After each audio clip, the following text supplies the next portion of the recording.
All right. Welcome to the MPE Vision Podcast. Well, we're going to talk about remembering Diddy, aka Puff. We're going to talk about that because I just wanted to just let people know the reason why I admire Puffy is for different things.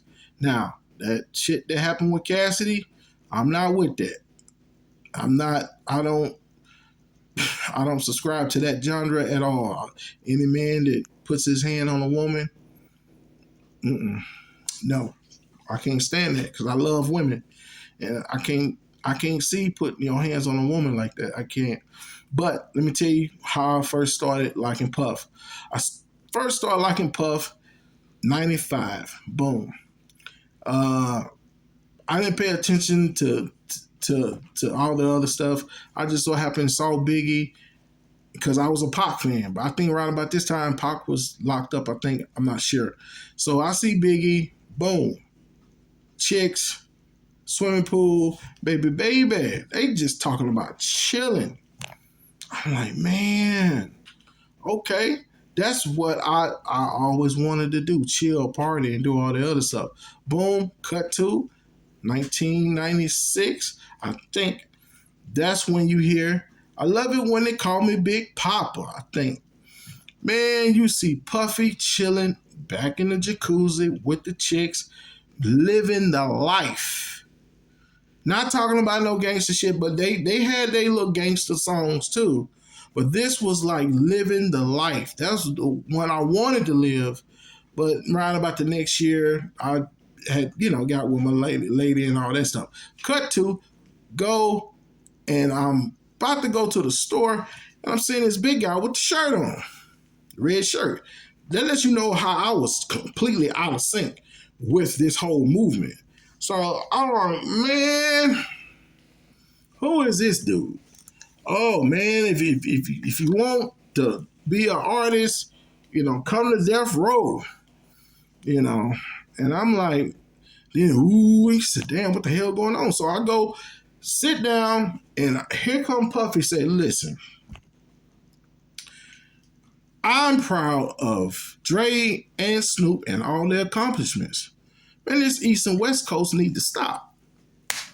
I immediately became a Puff fan right then and there because he represented what I wanted to represent. Just, dude, stop all that dumb stuff. So, cut to, go to the military. Now, just let you know, the military was not a good experience for me. And I was in the Air Force. So, the thing about the military, you can't get up. You can get up and go to the bathroom, that's it. There's no refrigerator, you can't drink no water, you can't do nothing. If you don't drink at a certain time, you're done. Because, hey, the water fountain got to be clean for inspections and all that shit.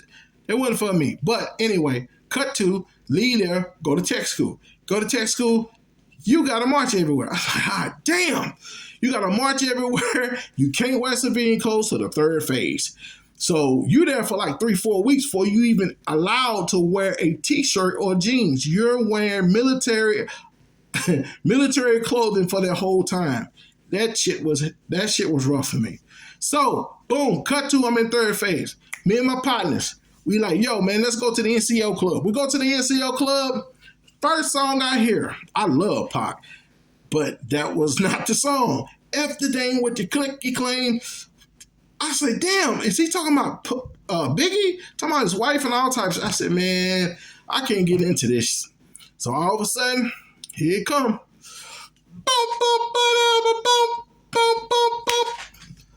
Oh, all about the Benjamins. All about the Benjamins. What you want to do? What you be ballers, shot callers, brawlers? Yeah, I'm like, yeah, tell them, Puff, what you want to do? It's all about the Benjamins. What? 5 carats on my hands with the cut. What? I'm like, yeah, finally somebody talking about something else other than gang banging, shooting and all that shit. I like, thank God somebody talking about partying and kicking and having fun. Hot damn it. Shit. Whoo. So I was like, okay. So then cut to, everything about Puffy was nothing but positive. You see, when you see, I only want one bad chick so I can spoil her.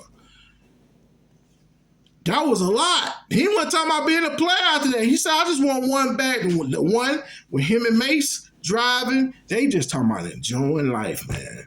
I just want one bad chick so I can spoil her. So through the years, we seeing Puff with all these girls. He like, man, he probably spoiling the shit out of them. But that's what he's saying. I just want one bad chick so I can spoil her. So what I think with Puff is he brought breath into hip hop. He brought breath because when hip hop came out, it was supposed to be, well, you know, you had the Melody Mills and talking about, you know, broken glass everywhere. You had that.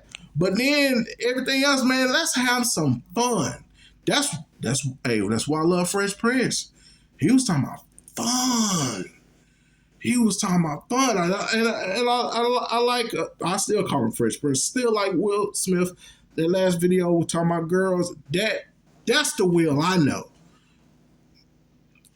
Everybody got an other side. Everybody can get, you can get funky, but hey, dog, let's have some doggone fun. Puff brought breath back into the hip hop. He made you have a vision of wanting to do something with your life. He brought, hey, even though it's materialistic, that's okay. But he brought breath into life. So that's why we say on the one bad chick song can spoil it. So when we see the casting video, what the fuck, dude? You lost your focus. Because we thinking he's treating women like they're supposed to. That's what we thinking. Because that's the image he has. So that's why people like Puff. Because of that thing right there. That's why they like him. Because, you know, we're thinking that he's on the positive tip. And all this other shit, we don't know what's going on with this. You know, I'm thinking he living the life and, you know, being positive and being successful. Just like when you see him playing golf on that video with Mace. You know, and I didn't know he was cheating his people. I thought everybody Bad Boy was happy-go-lucky, you know, because Puff seemed like the person who was a cool dude. So that's all I wanted to say. And I'm not going to make this long, but that's why we love Puff, some of us. I'm not going to lie. After seeing the casting video and hearing about how he's jump on women, that took a lot of the gloss off. It really did. It took a lot of gloss off. I can't stand dudes who put their hands on women like that, especially when you know they're defenseless and you know they can't, you know, I can't do it. You know, I hope the brother get himself fixed or shrink or whatever he got to do. Boy, woo. And I wonder if she had some big brothers or somebody had some big brothers, a daddy or something. Boy. Yeah, you better get that fixed, bro.